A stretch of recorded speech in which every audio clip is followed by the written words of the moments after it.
Well, welcome back, everybody. I'm glad you guys are joining me today. And CNN is in full panic mode, along with lots of Trump haters who have been these pollsters for a long time, are reacting to more and more news coming out that Trump is pulling away in many of these polls that they've conducted, even these liberal outlets have conducted, are figuring out that Biden is a complete disaster. Well, it doesn't take a brain surgeon to figure out that Biden is a complete disaster. All you have to do is open up your wallet to figure out that he's a complete disaster.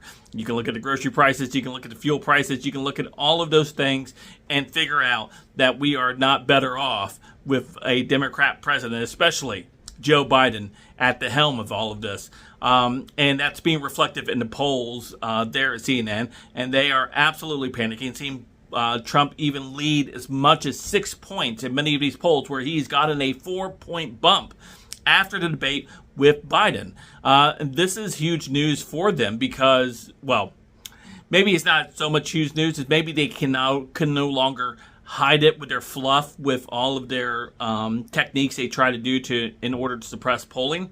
Maybe they're having a harder time doing that. And of course, this doesn't mean that we just sit back and relax and say, oh, it's all good now, everyone's just going to turn out for Trump. No, we're still going to have to turn out because we have battleground states that are still going to be very close. Places like Wisconsin, for example, whose Supreme Court just ruled that they're going to be allowed to place back all of the drop boxes that were key in the 2020 victory for Biden in that state. And so we're going to have to work just as hard as we did in 2020, in 2016. We cannot just take for granted that these polls are looking favorably for Trump, which is great news. However, that does mean that we need to continue to be active and be in the areas where we are going to be delivering as much as we can in order for this election to turn the way that we're hoping that it's going to turn.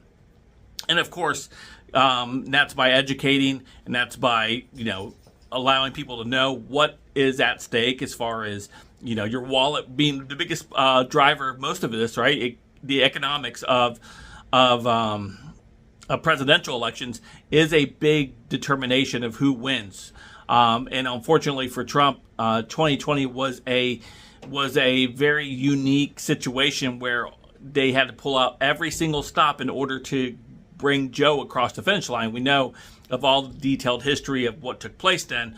However, we are going to continue to move forward, continue to let people know how much of a disaster Biden is.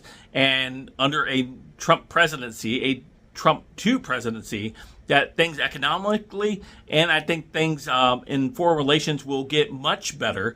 And that's great news for the country for the next few years. However, we need to continue to look forward to new leaders in the party, continue to make advances in the culture war, make advances in many aspects of the country, because as you still look across the landscape, it all still does slant more liberal. And that's because of the worship of its number one thing that they absolutely love to do, that they must do, that they are fighting tooth and nail to continue to participate in. And that is, of course, abortion. Anyway, let me know what you guys think in the comments down below. Of course, you guys can follow me on all my social media, all linked in the description down below. Don't forget to hit that like and subscribe button. And until next time, I'll see you guys later. Have a great day.